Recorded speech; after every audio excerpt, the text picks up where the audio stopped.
Assalamualaikum warahmatullahi wabarakatuh. Perkenalkan, saya Sultan Aming Pratama dari Fakultas Ekonomi dan Bisnis,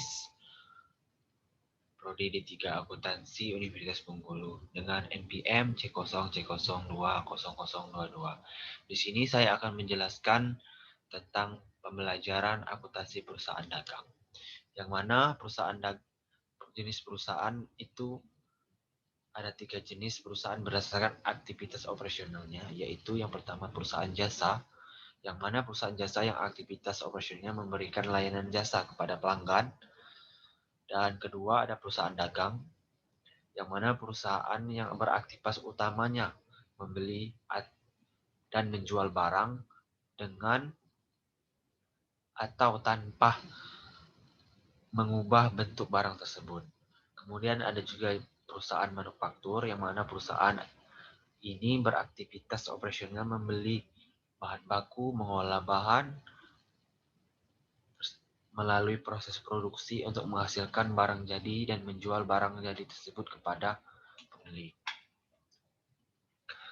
Dan juga ada juga cara untuk pendapatan disebut di perusahaan jasa itu berupa pendapatan jasa atau service revenue.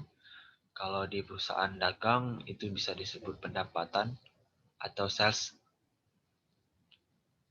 Kemudian di perusahaan manufaktur juga ada pendapatan, disebut itu penjualan. Dan juga pembedanya juga kalau di perusahaan jasa itu persediaan berupa perlengkapan yang akan digunakan untuk mendukung layanan jasa yang diberikan atau layanan operasional pada perusahaan. Kemudian, kalau di perusahaan dagang, terdapat persediaan berupa barang dagang yang berupa bagian dari aset lancar yang akan memberikan manfaat ketika barang tersebut terjual. Selain untuk perusahaan manufaktur, ada 3 jenis persediaan. Itu yang pertama persediaan bahan baku. Ini berupa bahan yang akan diproses menjadi barang jadi melalui proses produksi yang melibatkan biaya overhead pabrik. Kemudian ada persediaan barang dalam proses work in process, adalah persediaan berupa barang yang belum selesai menjadi barang jadi sampai akhir periode ketika perusahaan menyusun laporan keuangan yang sudah menyerap biaya produksi dan akan dilanjutkan kembali pengerjaan pada periode berikutnya dengan menyerap biaya produksi kembali. Yang terakhir ada persediaan barang jadi.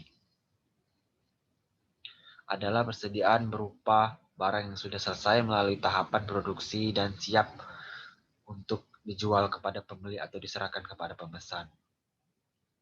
Untuk pembeli juga ada beban-beban untuk satu periode, itu berupa beban operasi itu pada perusahaan jasa. Ada juga beban-beban pada perusahaan dagang, itu satu periode terdiri adanya beban pokok penjualan atau harga pokok penjualan, dan harga beban operasional terdiri dari beban penjualan dan administrasi umum. Kalau di perusahaan manufaktur itu ada beban-beban untuk satu periode terdiri dari adanya beban pokok penjualan dan beban-beban operasi terdiri dari penjualan dan administrasi umum.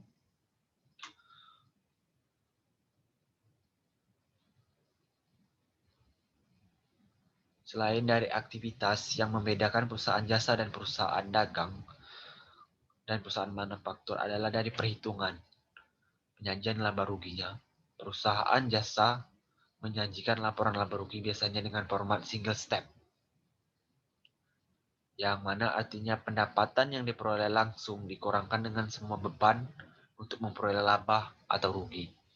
Sedangkan pada perusahaan dagang dan perusahaan manufaktur menggunakan format multi-step, yang mana menyajikan penjualan yang dikurangkan dengan harga pokok penjualan tersebut dengan mendapatkan laba kotor. Kemudian laba kotor dikurangi kembali dengan semua beban untuk mendapatkan laba atau rugi bersih.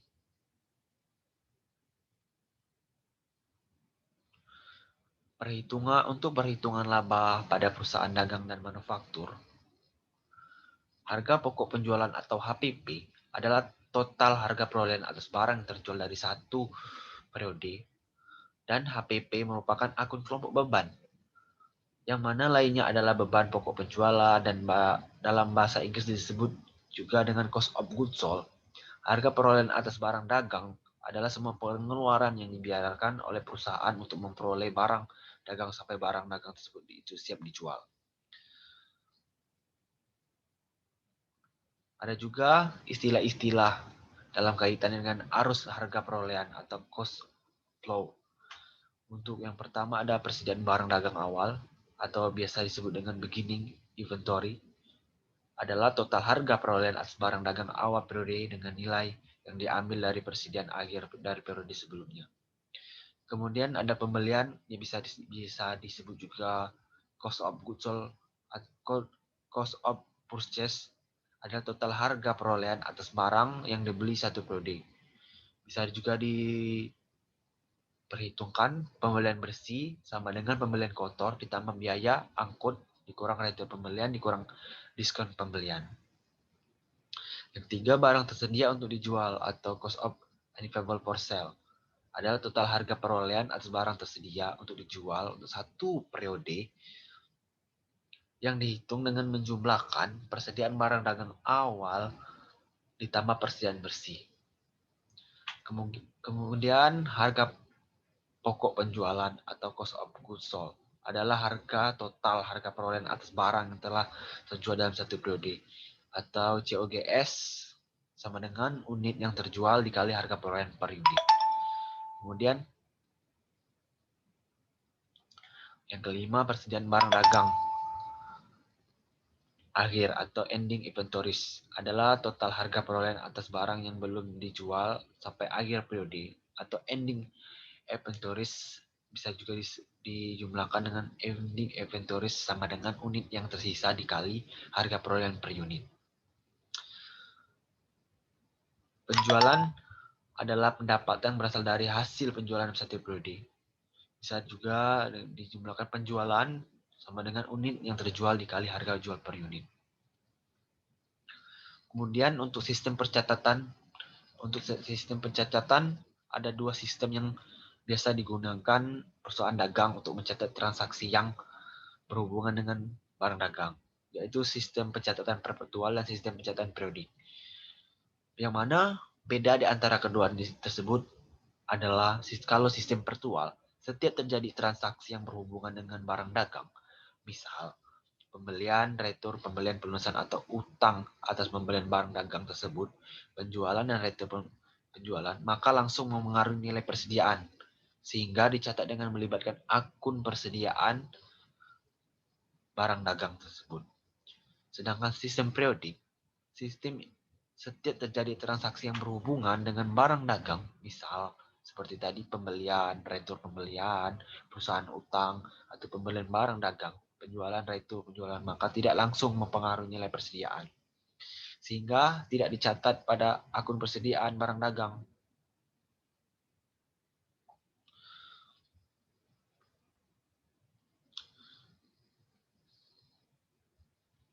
Selanjutnya di perbedaan tersebut kalau sistem perpetual itu menggunakan kartu persediaan sebagai buku pembantu persediaan untuk setiap jenis barang yang digunakan untuk mencatat mutasi sehubung dengan persediaan, sehingga nilai persediaan barang dagang tersebut diketahui setiap saat dan melihat saldo akhir dari kartu persediaan.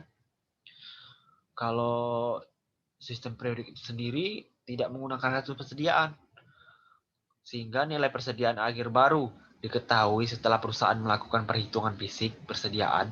Hasil perhitungan fisik ini berupa unit yang tersisa, atau juga disebut unit tersisa pada akhir periode, yang selanjutnya nilai persediaan akhir akan dihitung dengan mengalihkan unit yang tersisa dengan nilai persediaan dagang yang akhir.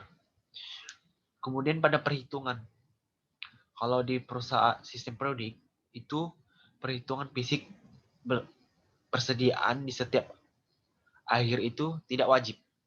Kenapa? Karena sudah menggunakan kartu persediaan yang menjadi dasar informasi untuk nilai persediaan tersebut. Namun, jika perusahaan tetap melakukan perhitungan fisik, maka itu diperbolehkan. Tetapi tujuannya adalah untuk mengkonfirmasi kebenaran nilai persediaan menurut kartu persediaan. Jika terjadi perbedaan nilai persediaan antara kartu persediaan dan menurut hasil perhitungan, maka yang dijadikan acuan yaitu hasil perhitungan fisik.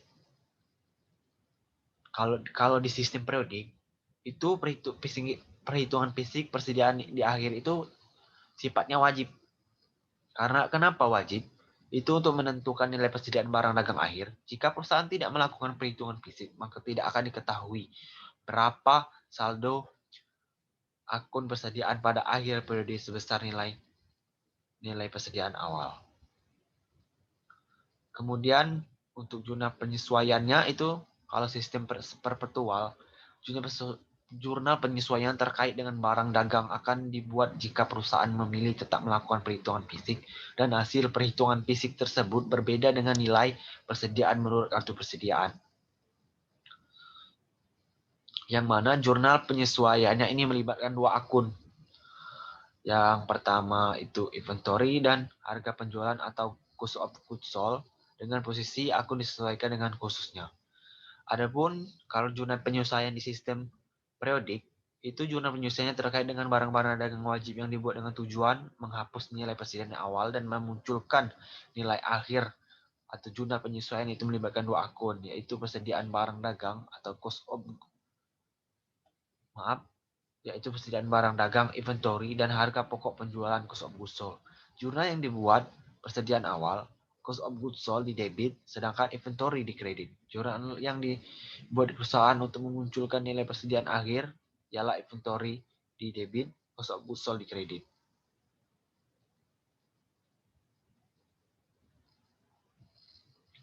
Kemudian laporan keuangan pada perusahaan dagang. Jika perusahaan menggunakan sistem pencatatan virtual, maka nilai cost of goods sold dapat langsung dengan melihat pada catatan kartu persediaan. Namun jika perusahaan menggunakan sistem pencatatan periodik, maka sebelum menyusun laporan laba rugi, perusahaan terlebih dahulu menghitung pokok penjualan untuk periode tersebut. Baiklah, itu saja penjelasan dari saya. Saya akhiri.